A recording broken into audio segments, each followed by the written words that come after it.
ஒவ்வொருவருக்கும் ஒவ்வொரு விதமான தனி நபர் கட்டளைகள் இருக்கு.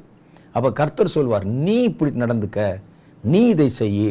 அதை நீங்க கொண்டு வந்து பொது வெளியில வச்சு சட்டமாக்கிற கூடாது. இது கர்த்தர் என்கிட்ட பேசினாரு, இது நித்திய கட்டளைன்னு சொல்லிடக்கூடாது. அது உனக்குரியது. உங்களுடைய ஊழியம், உங்களுடைய தன்மை, உங்களுடைய காரியத்துக்குரியது. கர்த்தர் என்னை ஒரு தீர்க்க தரிசன ஊழியத்துக்கு அழைத்த போது, நான் அதுக்கு முன்னால பல ஊழியங்களை செஞ்சிருக்கிறேன், சபை ஊழியம் பண்ணியிருக்கிறேன். ஆனா தீர்க்க தரிசன ஊழியத்துக்கு வந்த போது கர்த்தர் சொன்னார், இதெல்லாம் நிறுத்திட்டு நீ என்னிடத்தில் அதிக நேரங்கள் செலவிடும்படி காத்திருக்கணும் என்று கர்த்தர் சொல்லி, மனிதர்களோட நிறைய தொடர்பு, ரொம்ப நேரத்தை செலவழிக்க கூடாது என்று சொன்னதுனால யார்கிட்டையும் அதிகமாக உட்கார்ந்து நேரம் செலவழிக்க மாட்டேன். இது எனக்குரிய கட்டளை. நான் இதை போய் பொது வெளியில வச்சு யாரும் யாரோடையும் பேசக்கூடாது, செய்யக்கூடாதுன்னு பொது வெளியில் சொல்லக்கூடாது. இது எனக்குரியது. உன் ஊழியத்துக்கு, உன் தன்மைக்கு நீ இந்த காரியத்தை செய்யணும் அப்படின்னு கர்த்தர் சொன்னார். இது